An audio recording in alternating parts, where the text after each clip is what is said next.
नमस्कार दोस्तों, स्वागत है आपका शस्त्र आईएएस यूट्यूब चैनल में। ये है हमारे साथ अमरजीत सर। इन्होंने बहुत सारा क्लास आपके शस्त्र आईएएस यूट्यूब चैनल पे लिया है। हिस्ट्री से संबंधित, वर्ल्ड हिस्ट्री से संबंधित और एंशियंट हिस्ट्री से संबंधित इनका लेक्चर पड़ा हुआ है, आप देख सकते हैं। इनके बारे में आप जान लें कि ये 2020 में इन्होंने प्रीलिम्स एग्जाम में बहुत अच्छा स्कोर करा। लगभग इनका 100 स्कोर था प्रीलिम्स के जीएस पेपर 1 में। और ये 2021 के भी प्रीलिम्स क्वालिफाई करके इस बार इन्होंने मेंस दिया है, जो कि इस बार मेंस में भी इनका बहुत अच्छा प्रदर्शन रहा। अगर भगवान की कृपा रही तो ये हो सकता है कि हिंदी माध्यम से अच्छे स्कोरर के रूप में आपको दिखें इस बार के रिजल्ट में, और ना भी रही तो इनका प्रयास अभी जारी है। तो आप आज इनसे ये सीखेंगे इस वीडियो के माध्यम से कि प्रीलिम्स में इन्होंने लगातार 2 प्रीलिम्स में कैसे इतना बेहतर स्कोर करा। इनसे आप सीखेंगे कि कैसे बेसिक आपको जानकारी लेनी है और कैसे उसे प्रीलिम्स में अप्लाई करना है। तो आप इनसे आज सीख सकते हैं, तो आप इनसे आज सीखिए। तो इसमें परेशानी क्या हो रही है कि प्रीलिम्स के पेपर में कंपटीशन बहुत बढ़ रहा है। तो हमें ये ध्यान रखना है कि क्या अप्रोच हमें रखनी है प्रीलिम्स के पेपर के लिए, क्योंकि देखो एक लेवल के बाद देखो third attempt, fourth attempt, fifth attempt बहुत सारे लोग देते हैं, उसके बाद भी नहीं होता है। तो एग्जामिनेशन में बेसिक तो कमांड करना ही, उसका तो कोई सब्स्टिट्यूशन नहीं है। और उसके साथ अप्रोच हमें ध्यान रखनी है कि अप्रोच कैसे लेंगे। ये हमारे पास ये 2021 का पेपर है, 2020 का भी पेपर है हमारे पास, और पेपर तो खैर सारे मिल जाएंगे आपको। तो मैं थोड़ा सा इसके कुछ एग्जाम्पल लूंगा और उसके बाद समझाने का प्रयास करूंगा कि कैसे आपको टैकल करना है। अभी भी देखिए लगभग 3 साढ़े 3 महीने हैं, बहुत होते हैं पर्याप्त। इस दौरान आपको ये ध्यान रखना है कि जीएस एकमात्र चुनौती नहीं है, हिंदी माध्यम के लिए तो विशेषकर सीसैट भी एक बड़ी चुनौती है। तो हमारा आपसे विनम्र अनुरोध है कि सीसैट को हल्के में ना लें, उसको धीरे धीरे, अभी जिसका कमजोर हो, जिसका कमजोर ना भी हो, मेरी सलाह है पर्सनली कि आधे घंटे 1 घंटे पर दिन देखना शुरू कर दें। ये मत रहिए कि नहीं हमारा बहुत अच्छा है, बहुत अच्छा है, किसी का बहुत अच्छा नहीं है, अच्छे अच्छे जो है तो लटक गए हैं सीसैट में। खैर अभी हम जीएस के पेपर में देखते हैं जीएस के पेपर कैसे टैकल करना है। फिर 2-3 साल का जो ट्रेंड बता रहा है उससे ये पता चलता है कि हिस्ट्री तो आप कितना भी पढ़ लें। अभी थोड़ा एक बार मैं बेसिक देखता हूँ कि 6-7 सब्जेक्ट जो हैं प्रीलिम्स के लिए जो इंपॉर्टेंट है उनको कैसे टैकल करना है। तो अभी जो ट्रेंड बता रहा है उससे ये पता चलता है कि हिस्ट्री आप कितना भी पढ़ लें, वो अगर चाह लेगा तो आपको गलत करा ही देगा। जैसे देखिए इस बार जो एक क्वेश्चन था 2021 में, पेपर हम चाहेंगे कि आप लोग रख लें सामने, या कि ना भी रखें तो एक बार रिकॉल जरूर करें। तो एक क्वेश्चन आया song from prison, Gandhi ji के बारे में, वो किसी किताबों में नहीं था। तो ऐसे क्वेश्चन को टैकल करना जाना, ऐसे क्वेश्चन को ढूंढना एक तरीके की मूर्खता ही कहलाएगी प्रीलिम्स में। तो मेरा आप सुझाव ये है कि आप 10 क्वेश्चनों को हटा दें, 90 पे ध्यान दें। वो 10 कहाँ से आएंगे, कैसे आएंगे, वो ट्रेस करना बड़ा मुश्किल है। तो आप 10 के पीछे भागेंगे ना तो 90 चला जाएगा। वो जो परेटो प्रिंसिपल होता है उसको ध्यान रखते हुए कि 80% नंबर पाने के लिए आपको सिर्फ 20% मेहनत करनी है। तो आपको ध्यान रखना है भाई, हमको कितना चाहिए, हमको 100 नंबर चाहिए, 110 नंबर चाहिए। 110 तो बहुत बोल दिए, 100 नंबर में आप सेफ स्कोर में रहेंगे। तो 100 नंबर मतलब 50 क्वेश्चन हमको नेट सही करने हैं।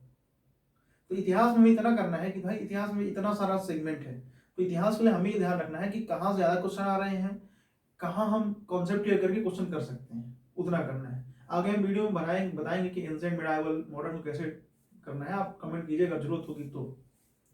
यहाँ पे एक सबसे महत्वपूर्ण बात ये बोलूंगा कि अगर प्रीलिम्स किसी को निकालना है, 3 चीजें तो ध्यान रखे वो, एक पॉलिटी, एक इकोनॉमी, एक इन्वायरमेंट। और इन 3 में भी अगर सबसे महत्वपूर्ण चुनना हो ना तो इकोनॉमी चुनेंगे। कम मेहनत में थोड़ा सा कॉन्सेप्चुअल क्लैरिटी के साथ बहुत अच्छे नंबर लाए सकते हैं इकोनॉमिक्स में। इसके अलावा अगर पॉलिटी में देखें, पॉलिटी में भी अच्छे नंबर लाए जा सकते हैं। लेकिन पॉलिटी मान लीजिए 20 क्वेश्चन आए, 20 में आपके 13 सही हो रहे हैं, 14, तो ये अच्छा परफॉर्मेंस नहीं कहा जाएगा। पॉलिटी में अगर 20 आए हैं तो 17-18 आपके सही होने चाहिए एटलीस्ट, तब वो अच्छा परफॉर्मेंस कहा जाएगा। तो अभी क्या हो रहा है कि पॉलिटी में थोड़ा लॉ की तरफ, जैसे 2021 के पेपर देखेंगे लॉ की तरफ, 2020 के पेपर में देखेंगे थोड़ा कॉन्स्टिट्यूशनल लैंग्वेज की तरफ जाएगा। तो हमें वही है कि लक्ष्मीकांत से थोड़ा आगे बढ़ना होगा, या लक्ष्मीकांत में भी रहे तो जो क्वेश्चन वहां से आए कम से कम वो तो हमारे गलत ना ही हो, एटलीस्ट हमें ये ध्यान रखना है। तो पॉलिटी के लिए हम विशेषकर ये कर सकते हैं कि अनावश्यक चीजों में फैक्ट रखने में ध्यान नहीं रखना है, जो कॉन्सेप्ट है ना वहां पे ध्यान देना है। अगर कॉन्सेप्ट ध्यान दे दिए तो अभी हम कुछ एग्जांपल ले लेंगे, समझने का प्रयास करेंगे कि कैसे करना है। तीसरा एक हम ध्यान देते हैं इन्वायरमेंट। इन्वायरमेंट 2020 का पेपर देखेंगे, 2021 का पेपर देखेंगे, एक सर्टेन ट्रेंड है उसको क्वेश्चन सॉल्व करने का, कितना पढ़ लीजिएगा ना, उससे कुछ होने वाला है नहीं। एक सर्टेन ट्रेंड है कैसे उसको क्वेश्चन को सॉल्व करना है, वो हम सीखेंगे कैसे करना है सॉल्व को। लेकिन अभी आप फिलहाल ये कीजिएगा तो बेसिक अच्छे से कर लीजिए, बेसिक को बार बार रिवाइज करिए। कुछ बच्चे क्या होता है ना कि उनको होता है, मान लीजिए 90 नंबर कटा दिया, 95 नंबर, उनको लगता है कि वो 90 नंबर पा गए, 95 नंबर कटा दिया, 90 पा गए। अब समस्या ये आती है कि उनको लगता है कि बस अगले साल हम प्राप्त कर लेंगे। एक चीज मैं कई अपने मित्रों के साथ देखा हूँ कि वही 5 नंबर की लड़ाई है ना, मेन समस्या वहां 5 नंबर, वो सारे सीरियस एस्पिरेंट वही 5 से 10 नंबर में बैठे हुए हैं। तो ये ध्यान रखना है कि आपको सिर्फ 95 नहीं प्राप्त करना है, क्योंकि अगर आपने 95 प्राप्त किया तो एक चीज आपके साथ ये होगा कि आप जब तक मेंस का रिजल्ट, प्रीलिम्स का रिजल्ट नहीं आएगा तब तक आपका सारा ध्यान रिजल्ट में लगा रहेगा और आपकी मेंस की तैयारी गड़बड़ होगी। और बात वही है कि प्रीलिम्स पास करने से तो अकेला कुछ होता नहीं है, हालांकि बहुत बड़ा ऑब्स्टेकल है, लेकिन प्रीलिम्स पास करने से कुछ होगा नहीं, आपको पूरा पूरा एग्जाम क्लियर करना पड़ेगा, तब तो जीवन में गरीबी छटेगी, नहीं तो बेरोजगारी है। तो इन्वायरमेंट के लिए तो हमने आपको ये सजेस्ट किया। अब एक बात मैं ध्यान रखूंगा, मैं सोर्स नहीं बताऊंगा, आपके जो भी सोर्स हैं, गरीब से गरीब सोर्स भी है ना, उस पर विश्वास कीजिए, विश्वास मानिए वो भी बहुत काम आएगा। जो भी सोर्स फॉलो कर रहे हैं आप उसी को फॉलो कीजिए, ये मत मानिए कि वो तुम नहीं पढ़े, वो तुम नहीं पढ़े, क्योंकि आना जाना किसी से कुछ नहीं है। 2-4 क्वेश्चन लड़ जाता है, फिर आदमी कहता है कि नहीं इसी से आया, इसी से आया है। तो प्रेजेंट में जो ट्रेंड चल रहा है, इतना कंपटीशन बढ़ गया है कि कंपटीशन में 90-95 नंबर आता है, इसका मतलब है कि इतने सारे अच्छे अच्छे बच्चे आते हैं बड़े बड़े इंस्टीट्यूशन से पढ़ के, इतने टॉप माइंड के बीच अगर आपको कंपटीशन क्वालिफाई करना है, वो भी सिर्फ 95 नंबर प्राप्त करना है, तो एग्जामिनेशन का टफनेस आप समझ लीजिए कि कहाँ पे स्टैंड करना है। करंट के लिए तो मेरा विशेष तौर पे कहना रहेगा कि करंट के पीछे मत भागो, क्योंकि करंट में जैसे पिछले साल 2021 में देखिए 3 क्वेश्चन आए क्रिकेट से, मतलब स्पोर्ट्स से आ गए, अब उनको कहाँ ट्रेस करेंगे, संभव नहीं है ना। और एक क्वेश्चन जैसे हैदराबाद वाला आया था, जो ट्री सिटी बनी थी हैदराबाद, वो क्वेश्चन बहुत आसानी से ऊपर ही था करंट में, वो हर न्यूज़पेपर में था, लगभग बहुत दिनों तक था, तो वो क्वेश्चन आपको ऊपर ही मिल जाना था। जो 2 क्वेश्चन स्पोर्ट्स से आए थे, एक तो चलिए क्रिकेट का था, टेस्ट चैंपियनशिप में वो जटिल प्रश्न था, और जो 2 क्वेश्चन थे वो बहुत डेप्थ में आए हुए थे, वो आप चाह के भी नहीं कर पाएंगे। तो कहने का तात्पर्य ये कि 10 वाले ग्रुप में है, 10 को छोड़िए, आप 90 पे ध्यान दीजिए, 90 से आपको 50 क्वेश्चन नेट लेने हैं बस। अगर इतना कर लेंगे तो मिल जाएगा आपको नेट 50 क्वेश्चन। एक चीज और, ये हो गया आपका, बच गया कल्चर, और कौन से सब्जेक्ट बच रहे हैं आपके, history, polity, economy, geography. Geography के लिए मैं बोलना चाह रहा हूँ कि ज्योग्राफी अब बढ़ने वाला है। 2021 में 12 क्वेश्चन आए थे ज्योग्राफी से, और सच बताएं ना, 2 इजी क्वेश्चन थे, 1-2 जटिल क्वेश्चन, कुछ कॉन्सेप्चुअल या कहा जाए कि उनकी शब्दावली समझने में दिक्कत हुई, लेकिन ज्योग्राफी के अभी इजी क्वेश्चन है, बेसिक क्वेश्चन से पूछ रहा है। आमतौर पर क्या होता है ना कि ज्योग्राफी आती नहीं और आदमी पढ़ने से बचता है, और फिर उसी कारण क्या होगा, इजी क्वेश्चन गलत कर देता है या इजी क्वेश्चन आता नहीं है। जैसे मेरे साथ स्वयं ऐसा हुआ है, मैं ये 2021 में एक क्वेश्चन आया हुआ था, वो बहुत इजी क्वेश्चन है ज्योग्राफी का, और मेरा वो गलत हुआ, मैं आपके साथ शेयर करना चाहूंगा उस क्वेश्चन को।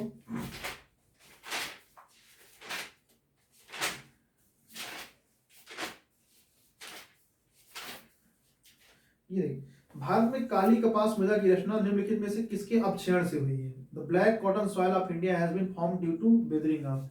ये बहुत आसान क्वेश्चन था और ये गलत नहीं होना चाहिए, लेकिन वही है कि ज्योग्राफी के अगर कॉन्सेप्ट आपके अच्छे नहीं है तो ये क्वेश्चन भी गलत करके आएंगे।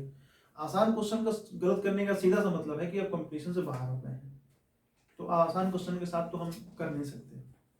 अब कुछ मैं क्वेश्चन लूंगा थोड़ा सा कि कैसे क्वेश्चन को हल करना है, ये तरीका सीखना ज्यादा जरूरी है रादर देन फैक्ट रटने में पड़े हुए हैं। और सारे जो बीच में बहुत सारे कंपटीशन एग्जाम आ रहे हैं, कोई बीपीएससी, कोई एमपीपीएससी, ये सब एग्जाम में ध्यान देंगे, फिर यूपीएससी के एग्जाम जस्ट 1 महीने बाद है। तो मैं कहूँगा कि अगर आप यूपीएससी का सीरियस एस्पिरेंट है तो फिलहाल अभी फोकस कीजिए कि यूपीएससी का कैसे प्रीलिम्स निकाले, मेंस निकाले।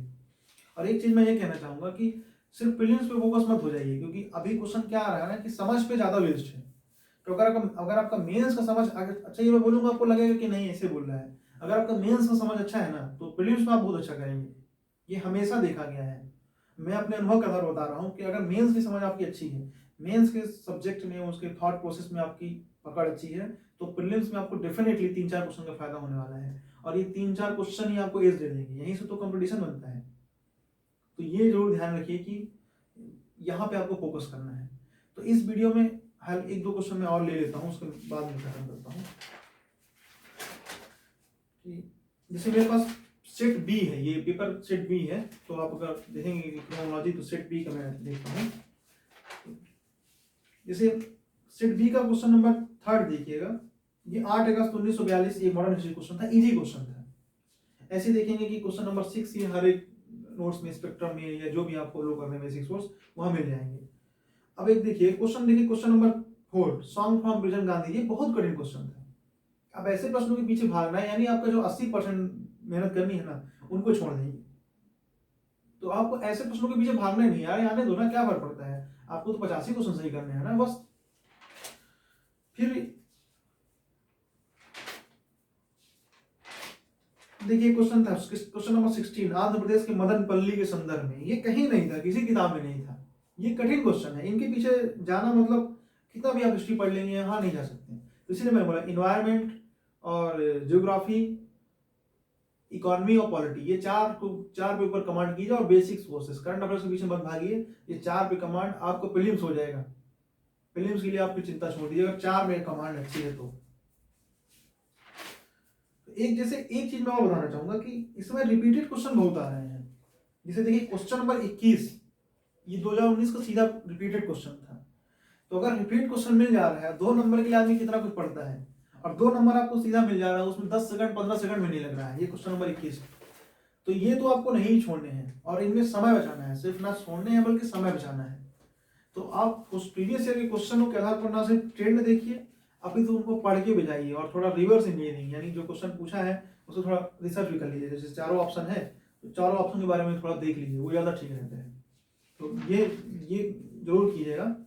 अब आगे बताइएगा, मैं थोड़ा सा क्वेश्चन कैसे सॉल्व करना है उस पर भी अगर कमेंट कीजिएगा, जरूरत पड़ेगी तो मैं क्वेश्चन सॉल्व कैसे करना है इस पर भी प्रयास करूंगा, एक वीडियो जरूर बनाऊँ। धन्यवाद।